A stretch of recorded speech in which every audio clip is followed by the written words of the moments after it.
आज Doubtnut app download करें। Doubtnut पर अपने सभी गणित, रसायन विज्ञान, भौतिक विज्ञान और जीव विज्ञान के डाउट्स का करो सफाया। बस प्रश्न की फोटो खींचो, एक ही प्रश्न को क्रॉप करो और तुरंत वीडियो सोल्यूशन पाओ। अभी डाउनलोड करें। हेलो दोस्तों, प्रश्न दिया गया है हाइड्रोजन परमाणु का आयनन विभव 13.6 वोल्ट है।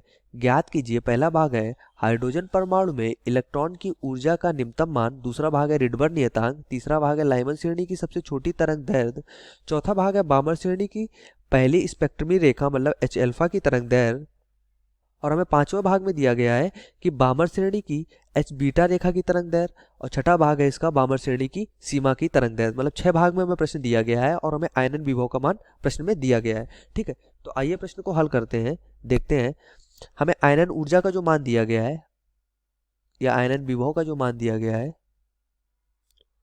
वो दिया गया है 13.6 काहे में वोल्ट में। ठीक है, अब बात करते हैं। तो ये हमें आयनन विभव का मान दिया गया है, तो अब बात करें अगर आयनन ऊर्जा की, तो आयनन ऊर्जा जो हमारी होगी वो काहे में होगी, इलेक्ट्रॉन वोल्ट में होगी। ठीक है, तो आयनन ऊर्जा जो होती है वो हमारे इलेक्ट्रॉन वोल्ट के बराबर होती है। आयनन ऊर्जा जो हमारी होती है वो इलेक्ट्रॉन वोल्ट के बराबर होती है। मतलब कि जो होगा, जो हमारी ऊर्जा जो दी गई है प्रश्न में वो हमारी हो जाएगी 13.6 इलेक्ट्रॉन वोल्ट। ठीक है, हमारी क्या हो जाएगी, आयनन ऊर्जा। प्रश्न में मैं पहले भाग की बात करें तो परमाणु, हाइड्रोजन परमाणु की इलेक्ट्रॉन की निम्नतम ऊर्जा ज्ञात करनी है। मतलब n = 1 जब निम्नतम स्तर पे हमारा जो परमाणु होगा तब हमें ऊर्जा का मान ज्ञात करना है। तो nवीं ऊर्जा स्तर के लिए जो हमारा सूत्र होता है वो हमारा होता है En = माइनस का RH बटे का n स्क्वायर। ठीक है, अगर हमें निम्नतम ऊर्जा स्तर पर मान चाहिए तो हम उसकी बात करें अगर, तो निम्नतम ऊर्जा स्तर पर जो हमारा जो होगा तो उसके लिए अगर हम बात करें तो होगा 0 - E1 पे। ठीक है, क्योंकि हमारा पहले जो परमाणु होगा वो हमारा कहाँ पे होगा, E0 पे होगा, फिर उससे कहाँ पे आया होगा, -1 E1 पे आया होगा। तो यहाँ से E0 -E1 कर दिया है, तो यहाँ से हमारा जो E1 का मान है वो यहाँ से निकल के आ जाएगा माइनस का 13.6 इलेक्ट्रॉन वोल्ट। ये हो जाएगा हमारा पहले भाग का आंसर। ठीक है, बात करते हैं दूसरे भाग की। तो हमने nवीं ऊर्जा स्तर के लिए सूत्र लिख लिया है, n = -RSC बटे n स्क्वायर। हमें रिडबर्ग नियतांक का मान चाहिए, तो यहाँ से हमारा रिडबर्ग नियतांक के लिए हम E1 = 1 पे निकालते हैं, तो RHC जो हमारा होता है माइनस का, ये हमारा किसके बराबर हो जाता है, E1 के बराबर हो जाता है। E1 का मान रख देते हैं। E1 का मान हमने कितना निकाला, माइनस का 13.6। तो यहाँ से R का मान हमारा आ जाता है 13.6 इलेक्ट्रॉन वोल्ट बटे का HC। H हमारा प्लैंक नियतांक है, C हमारी प्रकाश की चाल है। प्रश्न में देखें अगर तो हमें H और C दोनों का मान दिया गया है, तो जब H और C दोनों के मान हम रख देते हैं यहाँ पर, तो हमारा जो R का मान है वो यहाँ से निकल के आ जाता है 1.097 गुणे 10⁻⁷ काहे में आ जाता है, मीटर इनवर्स में। ये हमारा काहे का मात्रक होता है, रिडबर्ग नियतांक का। ठीक है, ये हमारे रिडबर्ग नियतांक का मान आ जाता है। बात करते हैं इसके तीसरे भाग की। तो तीसरे भाग में हमसे प्रश्न में पूछा हुआ है कि लाइमन श्रेणी की सबसे छोटी तरंग दैर्ध्य। तो लाइमन श्रेणी के लिए जो तरंग दैर्ध्य का सूत्र होता है वो होता है 1/λ = R ब्रैकेट 1/n1 का स्क्वायर माइनस 1/n2 का स्क्वायर। और लाइमन श्रेणी के लिए जो n1 का मान होता है वो हमारा कितना होता है, 1 होता है। तो यहाँ से अगर हम सबसे छोटी तरंग दैर्ध्य की बात कर रहे हैं तो सबसे छोटी तरंग दैर्ध्य के लिए जो n2 का मान होता है उसको हम क्या रखते हैं, n2 का जो मान होता है वो सबसे जो हमारी छोटी तरंग दैर्ध्य होती है उसके लिए हमारा अनंत होता है। तो यहाँ से अगर n1 की जगह 1, n2 की जगह अनंत, और r हमारा जो रिडबर्ग नियतांक है जिसका मान हमने निकाल लिया रखते हैं, तो यहाँ से सबसे छोटी तरंग दैर्ध्य का मान लैम्डा का मान जो वो आता है एंगस्ट्रॉम में आ जाता है 912 एंगस्ट्रॉम। ठीक है, ये हो जाता है हमारा तीसरे भाग का आंसर।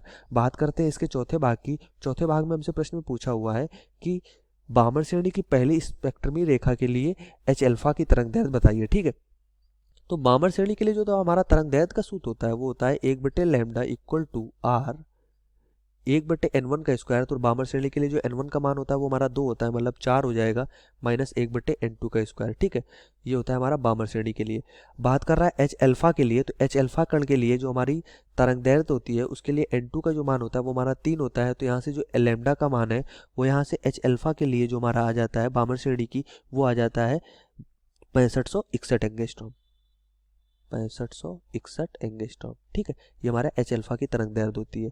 अब बात करते हैं इसके पांचवें भाग की। वहाँ हमें एच बीटा की तरंग दैर्ध्य चाहिए। तो इसी समीकरण में जो हमारा चौथा समीकरण है, चौथा प्रश्न में हमने जो लिखा है बामर श्रेणी के लिए तरंग दैर्ध्य का समीकरण, उसके लिए उसी में हम क्या करते हैं, n2 का जो मान है वो हम अगर 4 रख दें तो हमारी वो काय की होती है, एच बीटा की तरंग दैर्ध्य होती है, जबकि H3 पर हमारी जो होती है वो एच अल्फा की होती है।